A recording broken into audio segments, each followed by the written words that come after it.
everybody. How's it going? Ooh. It's like the countdown's going, and it's like, okay, well, start, and then I can't get the volume. It's, yeah. Anyway, I guess here we are. Kirby, top of the morning to you, Kirby. Everybody got their coffee? You got your coffee, Kirby? Get your coffee. Don't be putting that Irish whiskey in there, you know. You got church folks watching. Just kidding. Hello from Ashland, Oregon. Donald. Ashland, what a beautiful town. Hi, Donald. Fun. Alt Beach. Hello from Georgia. I recently got a Heritage H575 and love it. One question, though. The frets seem to be not flush with the fretboard. Any thoughts or experience with that on your Heritage? I don't know what that means. Flush with the fretboard. What do you mean? You're supposed to stick up a little. I don't know what you mean. Please explain. Gail Severson. Hello, Gail. By the way, Gail is working the comments here, and my son Wes is working the cameras, and we've been working hard. Hey, everyone. There he is. Show him your guns. Never mind. No, it's too cold these days to rock the guns. So he's been working the camera, and if you like what he does, please send a tip his way. From partially sunny New Jersey, Andrew. What's happening, Andrew? Kirby says you make it look so easy. Yeah. The hard part is finding the notes. And, okay. Wes, the mix and balance on these have gotten so much better. Thank you. Oh, that's great. Wonderful. Good job, Wes. So. It's been a battle every week. I know. Good God. It's been a battle, but I think we got it. I think you know, we got the mic hanging down now instead of on my collar, right? And then we had different mics, and he's got a mic, I got a mic. We got a new mixer, we got it. Okay. Plus, we were doing it all wrong. There was that, too. Roger Goldsmith, good morning from Viva Las Vegas. Have you ever been to the Atom Bomb Museum there? It's pretty interesting. I like Las Vegas. Gail, we need to go back there. You know, we don't have to gamble, you know. It's a gamble just getting there and then walking down the street. But it's fun to go there. Did you name your son after Wes Montgomery?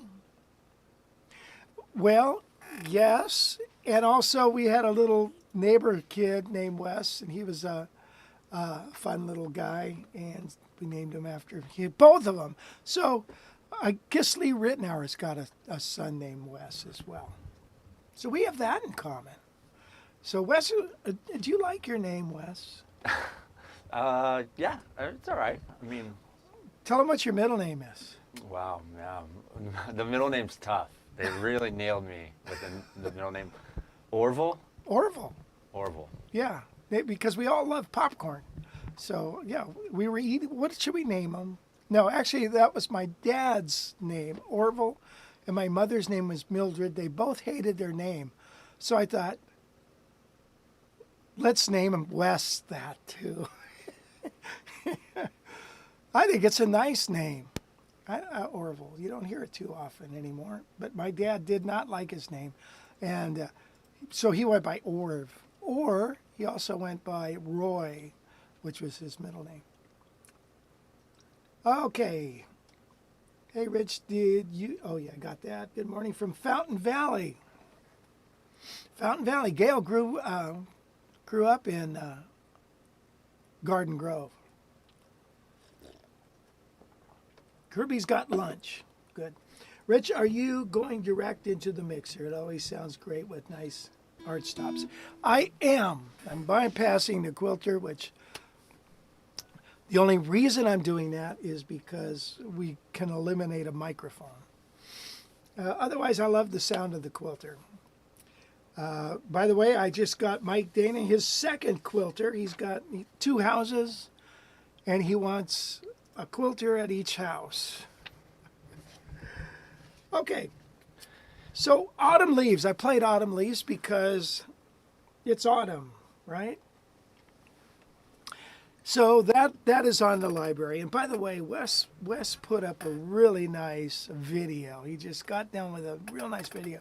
We're going to show it regarding the library. But I've got a couple of versions of Autumn Leaves. And the second one is Autumn Leaves with jazz counterlines. Well, there it is right there. Well, it's kind of distorted. You can't hear that.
Something like that. Anyway, the lines are all written out and try to tell you where they're coming from and all that. So that's on the library as well. Okay, Jesse Patterson. Hi, Jesse. How are things? You're in North Carolina, right? Or South Carolina on the beach. Jesse, how you feeling? I hope you're doing okay. You were having some issues and you quit playing, something like that. Is that what I heard? Is that what I'm remembering? Anyway, Jesse's been to many of our workshops. Fun guy, loves popcorn, good player. When I first heard Jesse, he was playing Chet stuff beautifully. And then he wanted to get into the soloing and jazz and all that stuff. And, you know, it's like everybody. We're all in a work in progress. There's a tiny bit of space between the fret and the fretboard. It almost seems like you could slide a thin piece of paper between that fret and the fretboard. Hope this, I've never heard of that. Does it buzz? Is the action low? If the action is great and it's all working well, leave it alone. If you got problems, you're going to have to bang those frets in or something. I just had to lower a fret on my Heritage, and what you do is basically you get a dowel, and then you get a hammer and you stick it. You know, if it's buzzing on the 10th fret, it's the 11th fret that is too high. So you put your dowel, you put your hammer, and you brace it in the back, and you go boom a few times, you know. And I did that the other morning, and Gail came into the room and says, "What happened? What are you doing?" Because it's kind of loud, and it sounds like you just hit your guitar with a hammer, which you did. So Jesse, yes, doing well. All my gigs went away. So you really did stop playing. Are you golfing? Well, you know, Jesse, you're the one that created a gig. I remember you saying you walked into a wine bar and said, "Hey, I'll play here on Friday night if you want, no charge." just see if you like it. And he did, and the guy wanted him back, and he said, well, I can't have you play for free. So he paid him, and here's some wine. So that's how you create a gig. Okay, so, you know, if you did it once, Jesse, you can do it again. Bob G. Robert Gannon. I know you usually deal in high-end instruments, but I'm wondering if there is a guitar in the $700 range that you might recommend to jazz guitarists. Thanks so much. You know, the D. Arman X, what are those called? X100 or something like that. It's a D. Arman X something. And I've had a couple of those. I think they're really nice. They're kind of heavy, but it's a big fat jazz box with a 24 and 3/4 inch scale length. So that, I think that's a pretty good instrument. So Jesse does have another, yeah. So the $700 range is Like this right yeah. What is the model number here. of that? X155. Yeah, that's it. That's a nice. Those are nice sounding guitars. If you like black, I don't care for black, but it's nice. It looks good with your tuxedo. There's another one though for $1,000. Actually, I do have a student that's got one, and he might be on the chat today.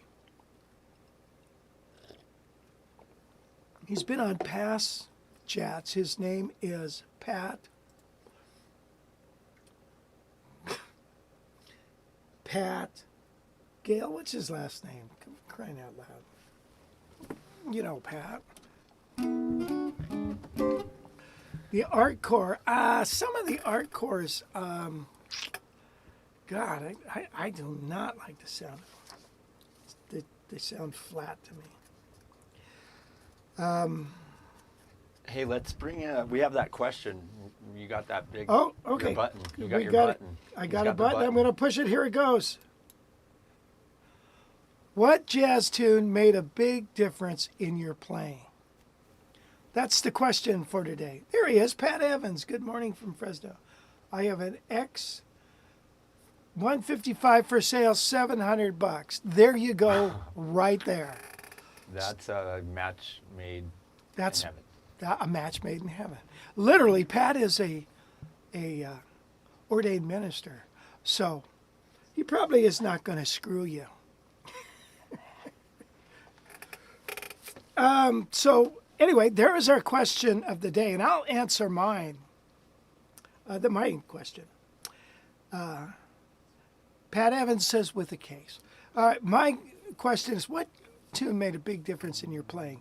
And that is the song Tear It Down. And I first learned this song in high school. And when I first heard it, I thought, oh my gosh.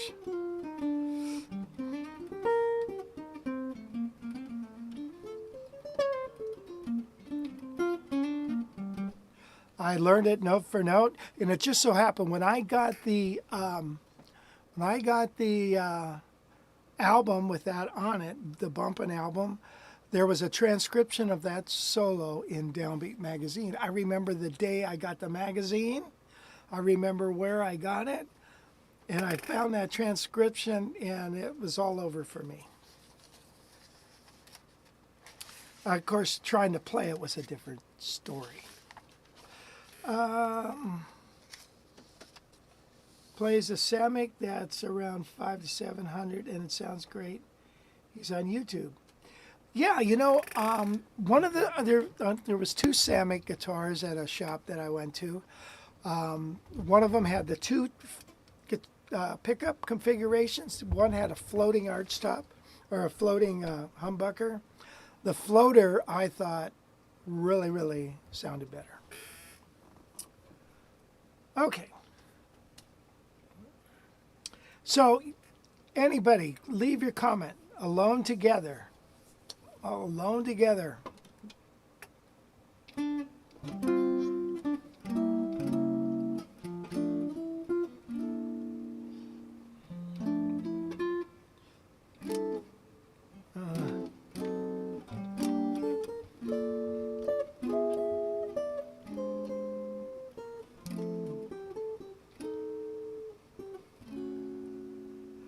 Nice tune. George Benson. For me, it was George Benson. But what song by George Benson? Oh, Take 5, George Benson. Yeah. That was Phil Upchurch's idea to have George do that, by the way.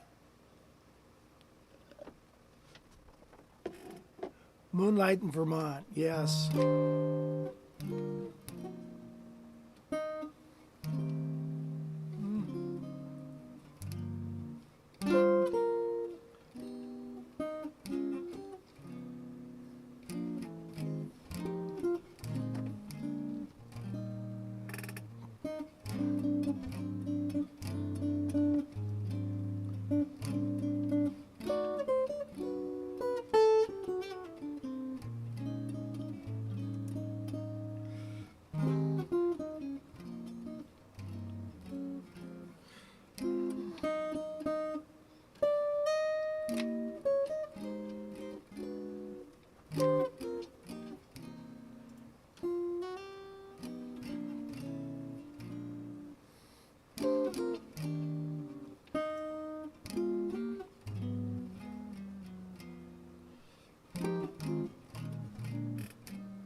That's a great tune. Bruce Adolph is here. Bruce Adolph, how are you, young man? Bruce promotes, he has the Christian magazines, Christian musician. I hope that magazine's still going. He does the guitar show in Seattle, the worship night at the NAMM show. He's a very busy boy.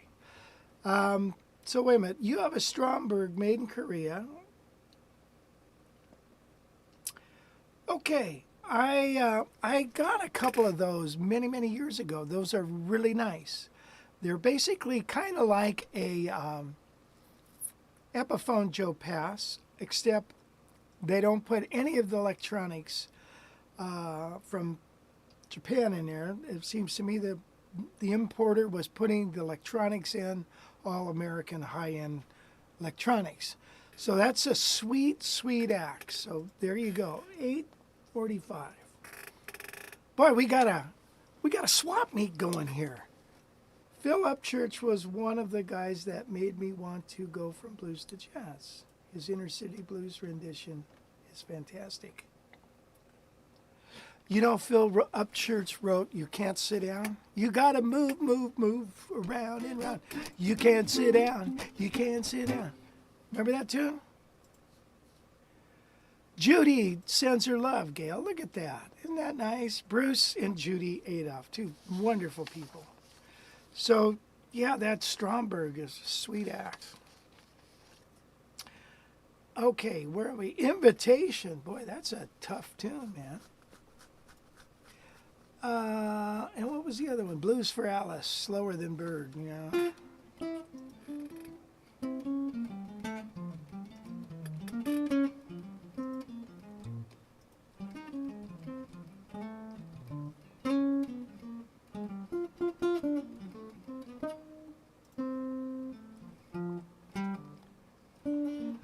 Something like that. I have to refresh my memory on it. Changes are bird changes.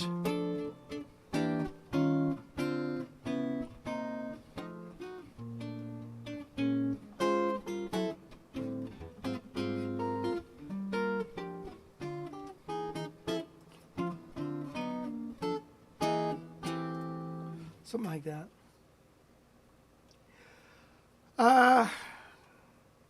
So, Philip Church, yeah. Gosh. I should try to get a hold of him. Where are we at, Wes? I think you're going to do a lesson, and then, but lose that question. Pull that question down. You got that? Okay, everybody got that question? We'll bring it up later. We'll bring it later. Okay. That's right. They can hear you. I don't have to repeat what you say, do I? No. Okay. Here's a wonderful song. Our Love Is Here to Stay.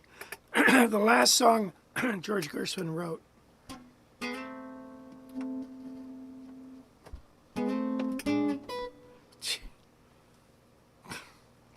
Here's a beautiful song. Our Love Is Here to Stay.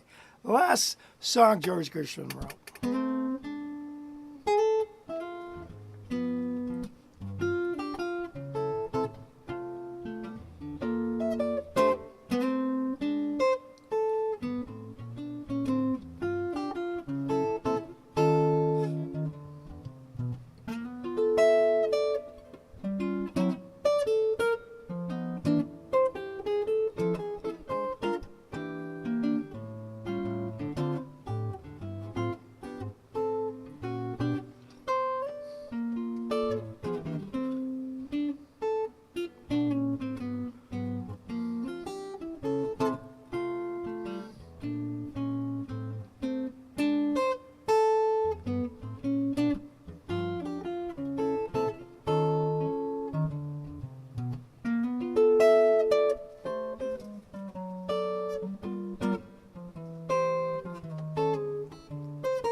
That's a cool tune, isn't it?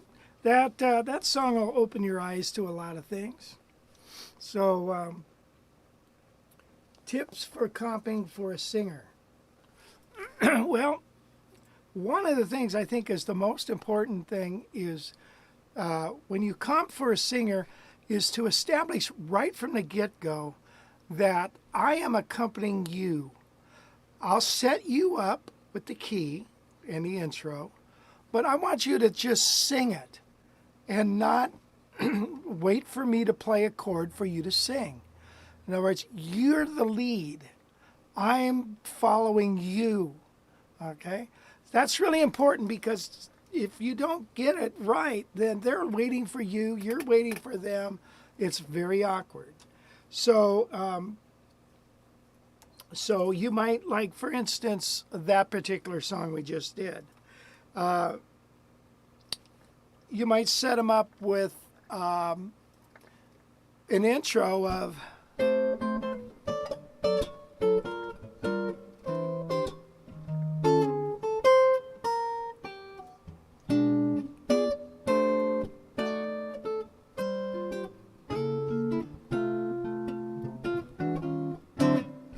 very clear. Da da da da da da. Do da da da. And you're kind of answering da da da da da. Da da da da. Da da da da. Da do do da da do. Then you might come in with some rhythm. Da da da da. And then time may go. But oh my dear, our love is here to stay. Not for a year, but forever and a day. Da da da da da da da da.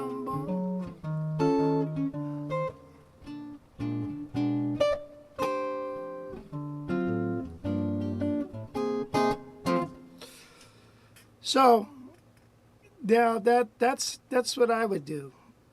If you start in with a bass line, in other words, if they go, it's very clear, our love is here to stay,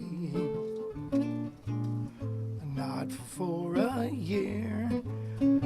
Once you've gone down that road of playing a steady bass line, there's kind of nowhere else to go. As soon as that stops, it's like, what happened? Okay, so use that at the tail end, I think, is very, very good. Okay, so again, when you accompany a singer, number one, establish who is the lead, and it's always the singer. Okay, and you are following them, and then answer the melody. Play in and around the melody. You don't necessarily always have to go, it's very clear, our love is here to stay. Died for a, that's like kind of boring, but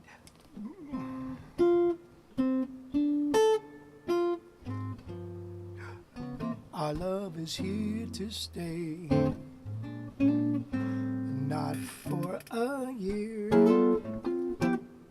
Da, da, da, da. You get the idea? So it's a lot more interesting that way. So think about it.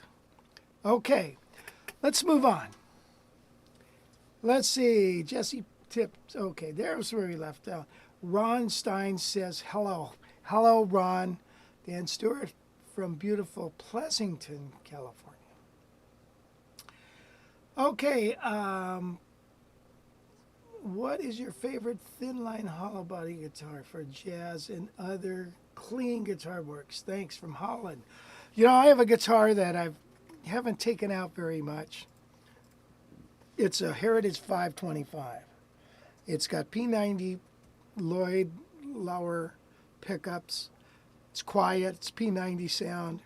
I like that. It's got a nice round tone, more than, say, a 335.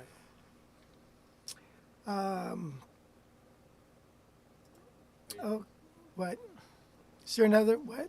Oh, nothing. Go ahead. I'm having a hard time reading these. My glasses, I have the wrong glass. No, I have the right ones.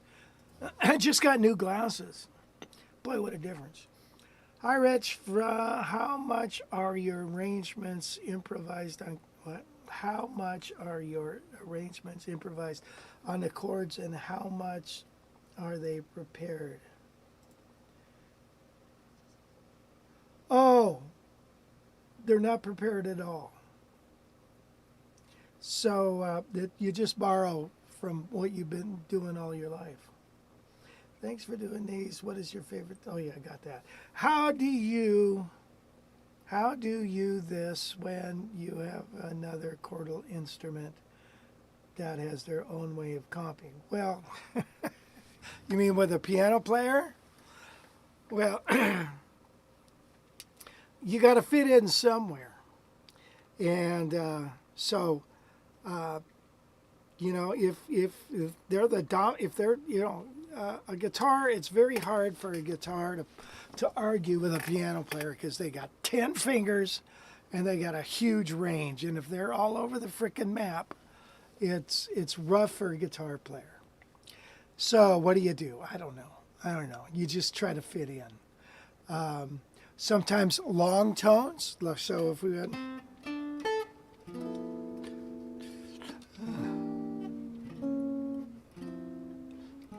I think long tones are beautiful. And that you could do that. Long tones, don't be afraid to just play whole notes, okay? A nice, beautiful long tone. If you get too much of this kind of stuff,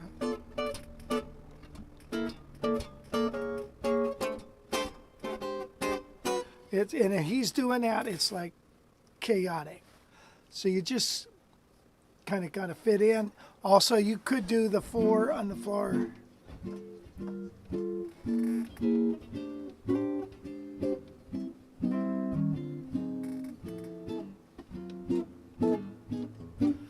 That kind of stuff. So you got to just kind of fit in.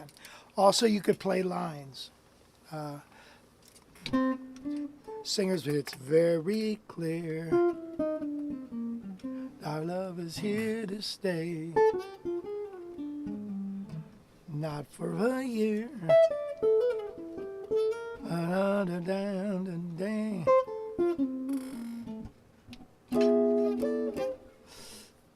Okay. And sometimes you can echo the melody. It's very clear. Da, da, da, da, da. Da, da, da, da. Da, da, da, da, da, da. That kind of thing. Tell the piano player to take a break. Well, really, when you think about it, and this goes back to the 100% rule, which reminds me, because Bruce Adolph is here, and I did several conferences for Bruce, and we all talked about the 100% rule. In other words, when you talk about accompaniment, there's 100% of the sound. Now, if you've got one instrument, like a piano, okay, they're covering the bass, they're covering their accompaniment, they're all over the place, and they're providing rhythm and all that stuff.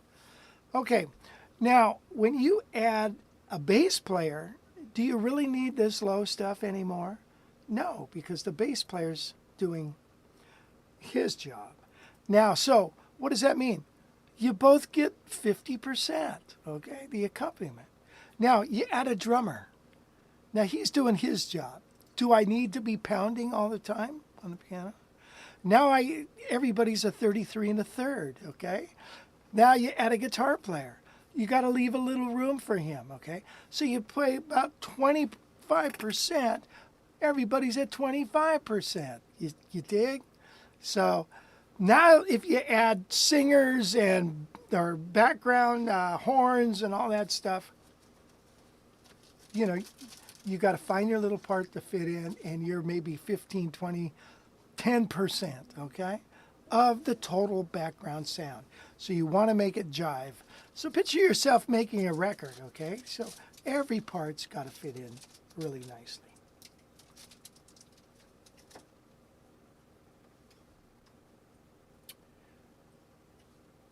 Wes, if I missed some questions, could you rattle off a couple questions there, will you? Are you eating breakfast? Yeah, trying to get a bite in. What? Stand by. I don't think you have. Oh, you got. Hi, Rich. Tips for using notes in the bass other than the root. Oh. Okay. Well, you've got the root, you got the third, you got the fifth, and if it's a dominant chord, you got the flat 7. Okay? So, You also have, so yeah, it's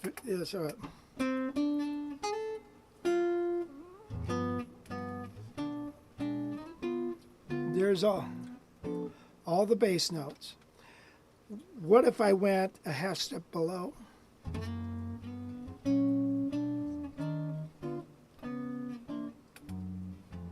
Approaching each one from a half step above or a half step below.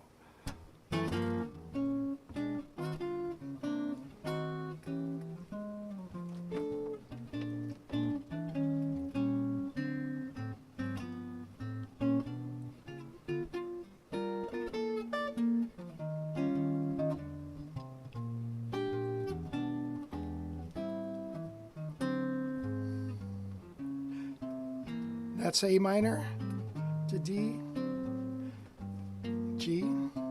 So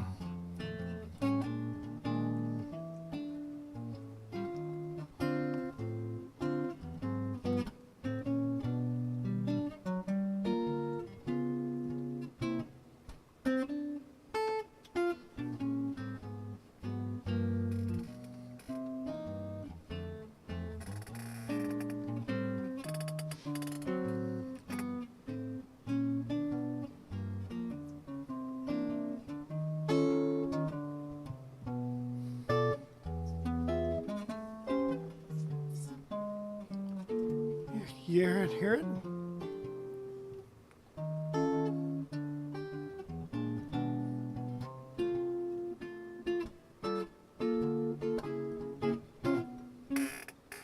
Okay. So approaching it a half step below, a half step above, perfectly valid. So you got. Have I what? Enjoying what? Are you enjoying the X500? No, I sold it. It's in Italy. It went to Italy. So now it's doing. Never mind. Yeah, so it went to Italy. I never really liked to ship it overseas. It's a big, giant pain in the rear end. And, but he just begged for it, you know, and begged. And so, okay. So we shipped it. And he paid $1,000 to have it shipped priority mail there. I haven't heard if he got it in one piece. I sure hope so.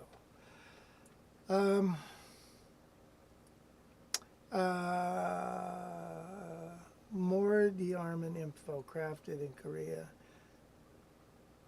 Okay, what color is it, Patrick? It's a sunburst, isn't it? I've been listening to more swing players in the style of Fair Green. A few careful chord tones and a heavy percussion feel so you stand out without stepping on too many toes. Yeah, absolutely. So the Freddie Green thing is, you know, you've got a rhythm going. From what I hear from John Paisano, God, we got to interview John, by the way, is that he played a lot of, you know, and it was more of a lot of stuff was muted, except for one or two notes.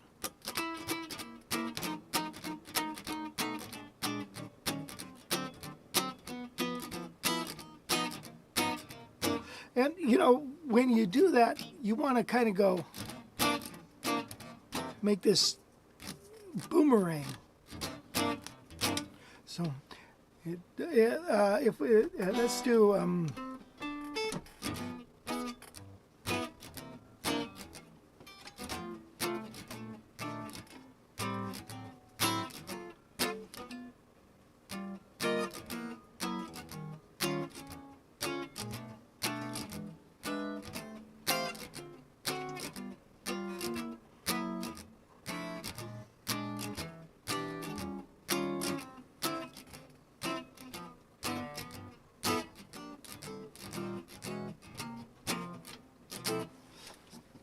so you got this going on right here.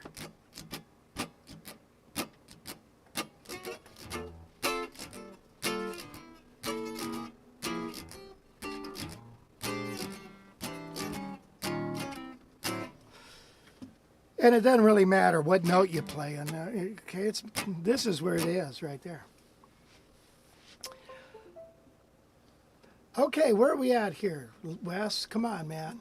A few careful chord tones. Hello from Connecticut, Dave. Ryan Pfister. Hi, Rich. How are you approaching learning lines in all keys? Do you think positions or string sets? I guess both. You want to do both, you know. I used to do a lot of transposing of lines in different keys and stuff.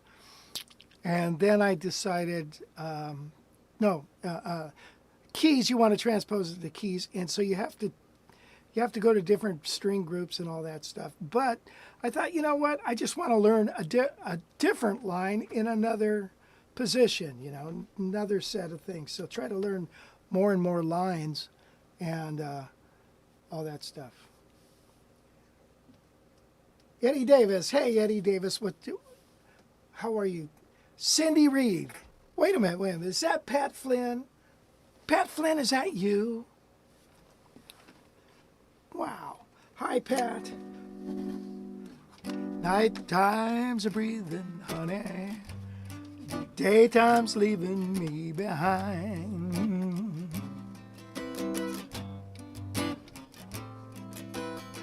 Staring at the wall, thinking how it was before when you walked out, and I can't change your mind.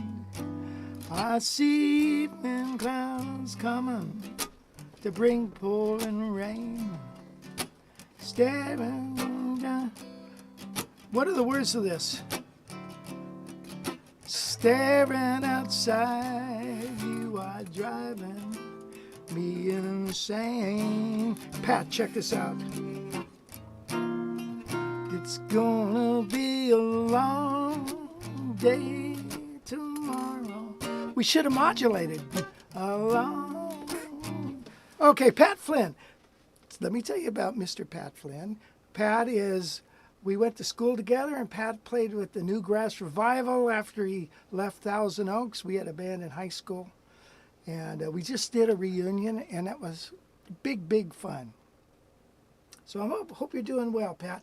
Pat, my grandson is moving to Nashville. He'll be there in November. So you're going to be seeing me because I got to go visit our grandbabies and our great-grandbabies and our grandsons. Isn't that a trip? So get us some gigs. Play Freebird. No. Cindy Reed. By the way, Pat Flynn, we're going to have to get you on do an interview. Do you know how to do the Zoom thing, Pat? Do you have a computer or a tablet? Well, you can do it on your phone. Excuse me. Most people have computers and stuff these days. Pat, do you have a computer? He doesn't have a computer.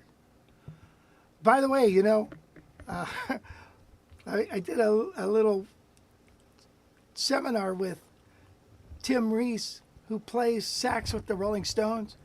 And he said Keith Richards doesn't have a computer. And he doesn't have a phone. You communicate by fax. Okay, so Cindy Reed. Okay, I got a story for you, Cindy. I am buying your guitar from Thomas Overture. I should have it Friday, tomorrow. So the song I played was, sorry, I'm all over the map here, was Long Day Tomorrow that Pat wrote for our band, and it was our little 45 back in 1967, something like that. He was a wonderful writer. And by the way, Pat, what was he had a Garth Brooks tune, covered by Garth Brooks. Do what you got to do. You got to do what you got to do. Okay. So, Pat, thanks for joining us. Now I'm nervous. Could you please talk about your experience studying with Ted Green? By the way, Pat studied with Ted, too. Well, I didn't really formally study with him. I taught at the same store, and so he would just show me stuff when we didn't have a student or in between things or took a break and stuff. And I did work on proofreading his books, which not chord chemistry, but and not modern chord progressions, but his single note soloing. So if there's mistakes in there, you can blame me. Ted, wonderful guy, miss him. So Ted is like, take an idea and expand it by 200,000, okay? And that's what he did. I'm wondering if you use any particular software to write out music and tablature. I bought some staff paper, but would like something for the PC. Yeah, I use Sibelius.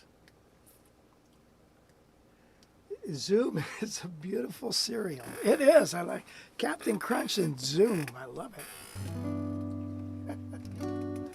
That's funny boy. You funny boy, you go far. Want to pay my appreciation to help, but no tip jar link. Okay, we need a tip jar link. Les Paul played a really fast single note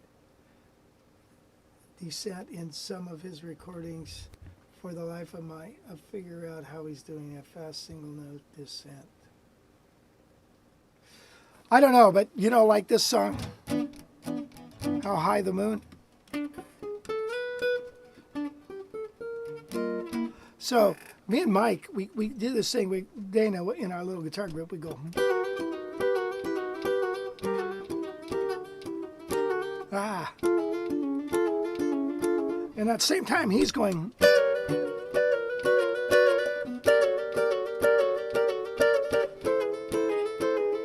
And it sounds so cool together. We'll have to get Mike in here. Pat, when are you coming out to California again? Okay. The transcription tabs you have on the library are great. Thank you, Nicholas. Thank you. I appreciate that. Cindy Reed said, wow. I know it, Cindy. Isn't that funny? It's like a penny. It changes hands, these guitars. It was such a beautiful guitar, and I loved the Super Eagle that I got. And I thought, and Thomas made me an offer I couldn't refuse. I mean, he's Italian, you don't say no to him. He just makes you an offer until you can't handle it anymore. Is a minimum number of licks per chords that you would recommend for a newbie to be functional at a jam session? Well, hey, Wes, could you read that question? Yeah. Is a minimum number of licks per chord that you would recommend for newbie to be functional at a jam session? So how many licks per chord would you recommend for someone new? Oh. Per chord, licks per chord. I mean, there's no set thing, right? Well, no.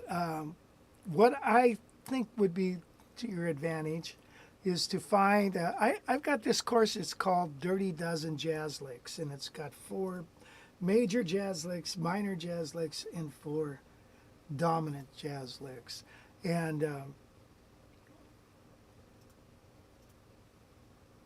so, you pick that up. So what you do is you not only learn how to play a lick. Let's say your lick is you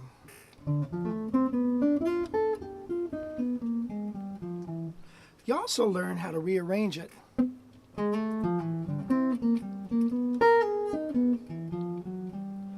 Take the same notes and rearrange it. So that is so important, but first get the licks down into your being, and then slowly, it's, when you go to a jam session, kind of be prepared and don't wait for them to call the tune, okay, and spring it on you.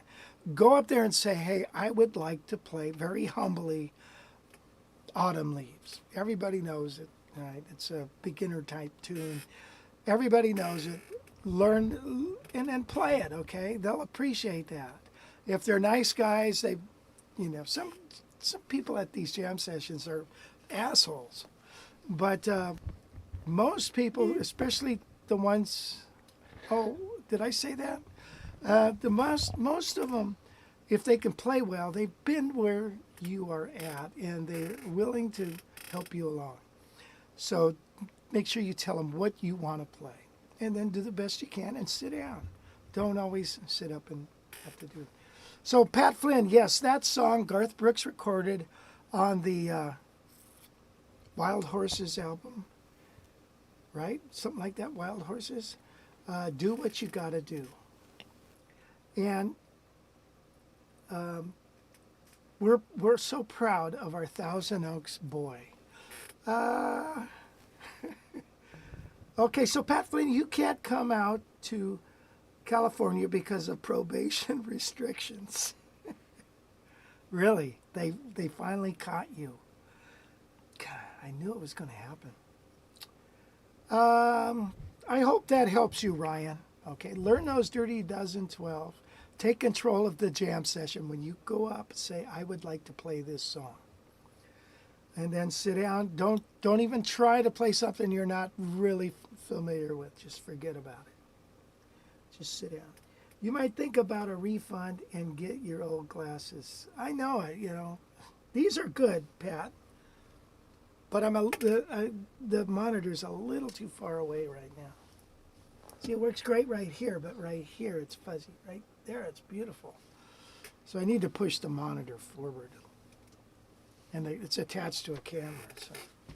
So. You got a question here from Voon Dracula. What does single note soloing mean? He just doesn't understand the term because he's from Italy. Italy? Oh. What's going on? Is that me? Oh. Okay, so single note soloing is this, where there's a chord progression. Like Our Love Is Here to Stay. And I'm going to make up some stuff, off the top of your head.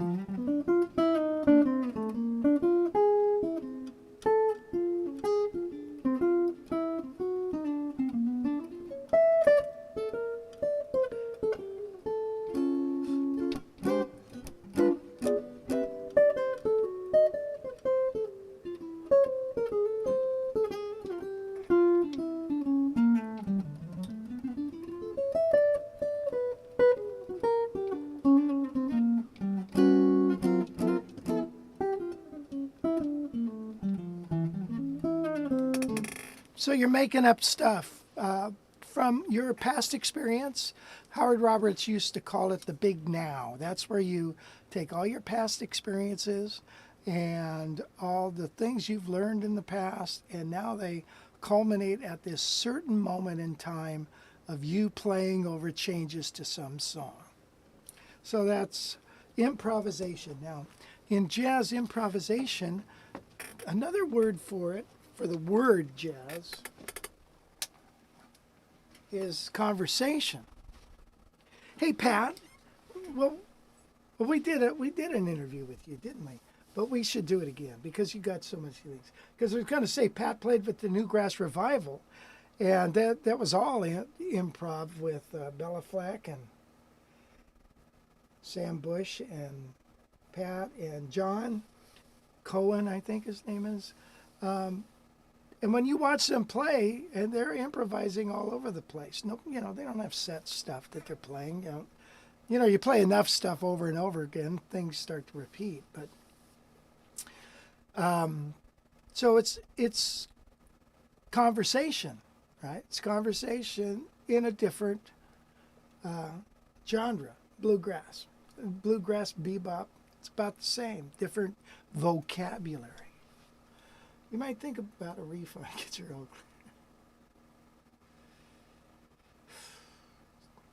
Oh, okay, I have to break off. Okay, very important. Looking for see you here in Nashville, Vegas. Nash Vegas. Is that what it's come to now? Amy was there about a month ago, and she said it was so crowded. It was like a tourist city, too. Okay. Do you want to show that video? Yeah. So Wes, I'll show you. Let me talk about Wes real quick. Wes, you know, when he first started into the video stuff, that was many, many years ago when we had the Guitar College Video magazine, and that's when he really he kind of got into that and was making videos, and we were interviewing people and showing lessons and putting them on DVD. People would subscribe to the DVD, and then we'd send out a DVD, and then YouTube came along and destroyed all that. But that's where he got to start. And then he got a job as a news producer in the news business in Reno, and then in Fresno, and then ended up in CBS in San Francisco as the news producer. And then he quit that, and now he's freelancing, and he's just doing a hell of a job. And he just put together a little promo for our Guitar College library. I think it's awesome, so I'm proud of this boy. So take a look at this thing. Take it away, Wes. Before we get to the Guitar College library, make sure you subscribe to Rich's YouTube channel for lessons, guitar reviews, and so much more. Oh. Before we get to the Guitar College library, make sure you subscribe to Rich's YouTube channel for lessons, guitar reviews, and so much more. We put out new videos all the time, sometimes twice a day, so make sure you also sign up for notifications so you don't miss any of the newest guitar content. So how can we put out so many videos? It's because we've been making guitar videos for 20 years. We were one of the first on YouTube and one of the first to offer full-blown guitar courses on video. We not only add new stuff to YouTube, but we're also adding new lessons every month to the Guitar College Library. So what is the Guitar College Library? That's where you can find all of Rich's lessons and other resources right now. Hi, Rich Severson here. There are hundreds of guitar lessons to choose from at the Guitar College Library. I've spent the last 50 years teaching. I take intermediate, even beginner players, and turn them into professional level guitarists. There is so much material at the Guitar College Library that you will never run out of new things to learn. And the best part is, I am able to make my lessons more affordable than pretty much anywhere else on the internet where you can find lessons. Ready to take a look? You don't need a library card. All you gotta do is browse around like you're in a library. When you get to guitarcollegelibrary.com, you can start looking through options at the top like jazz, blues, fingerstyle, or the full lesson catalog. You can also scroll down and see some of our most popular lessons, including some of the jazz standards that our students love. You can also explore valuable lessons in a variety of hard-to-find categories, or go straight to our best sellers like the Dirty Dozen Jazz Chords or Wes Montgomery Octave Licks. Rich goes through the material in each lesson very slowly, with every move learned step by step and rehearsed over and over.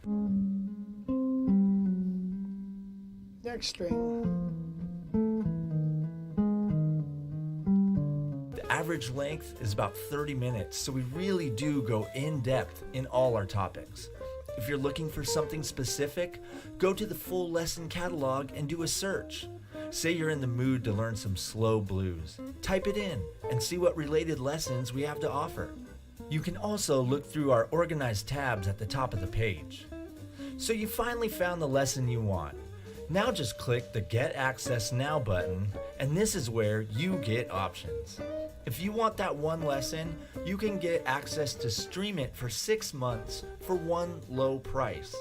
But if you think you'll want more than one lesson, then your best bet is one of our subscription plans. You can get 1 month, 3 months, or a full year where you have streaming access to every lesson we offer on the Guitar College Library. It's that easy.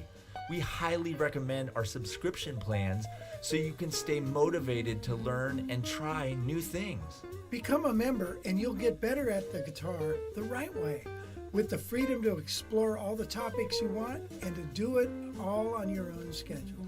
So if you like our videos on YouTube and they leave you wanting more, then you'll love the Guitar College Library.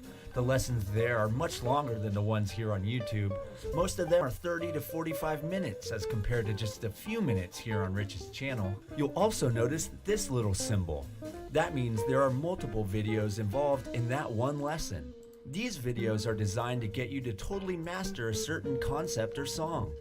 Rich has also put together some study recommendations. They're groups of 3 lessons that help you focus on one specific area.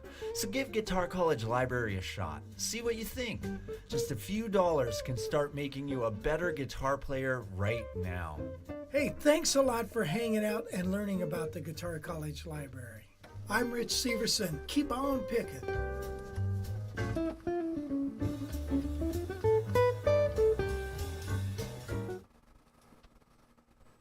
Woohoo! Pretty good, huh?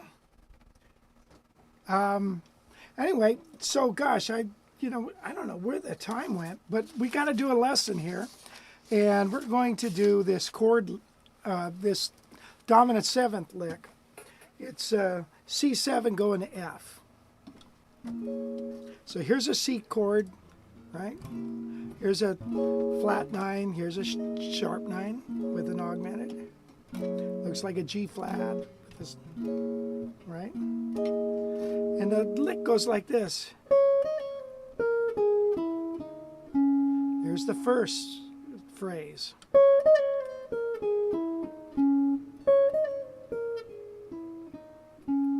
And now we're going to go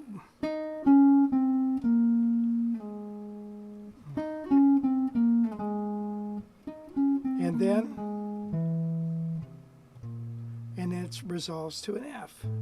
And it looks like an A minor 7 arpeggio. So here's dominant 7.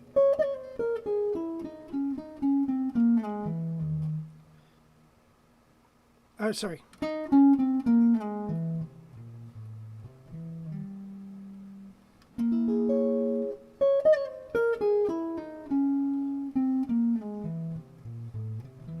Again, 3, 4.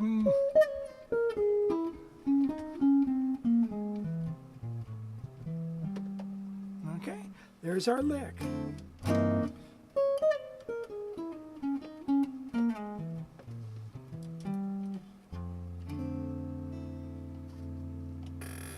Okay, so that particular lick is a dominant chord lick going 1 to or 5 to 1.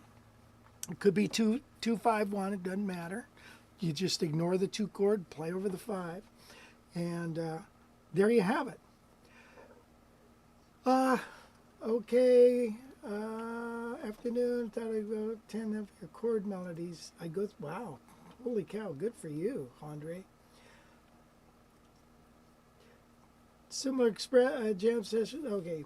But as prospective jammer, you should also learn to know when it is appropriate to sit in. There is jamming etiquette.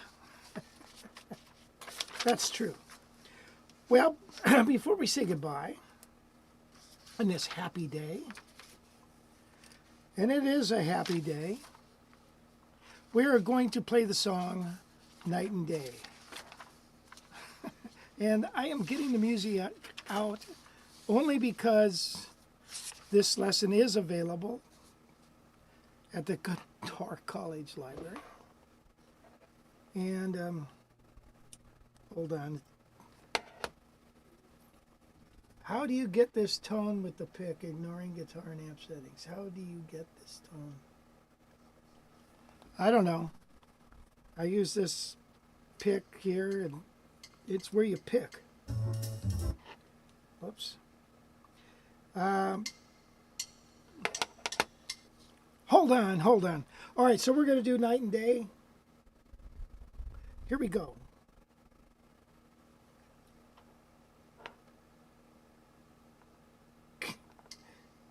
Nope.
An abrupt ending there. Okay, good, good.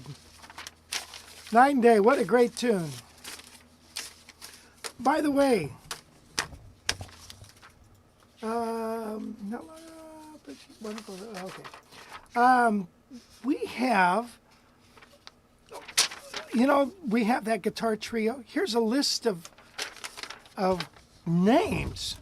Tell me if any of you like this. Jazz guitar times 3. 3 guitar amigos. Strung out. 3 G strings. 3 orange whips. 18 strings. The Jazz and Swingers. The 3 Outcomists. Jazzicasters. The Artstop Trio. The Hollow Bodies. 3 Foolish Things. The Triads. Just Friends. Old and Not in the Way. 3 on 6, Suspended Triads, the Jazz Triplets, All the Things You Aren't, the Diminished, the Triads, the Half Diminished Professors, the 3 Inversions,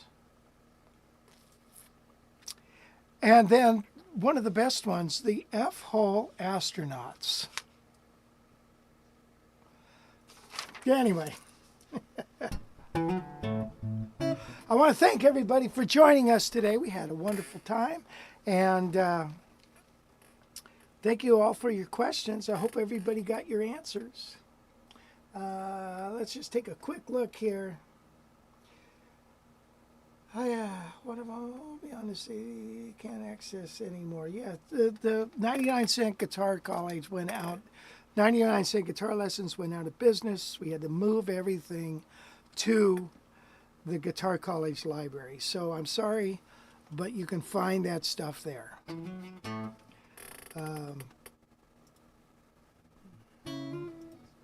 All right, we'll see you next week.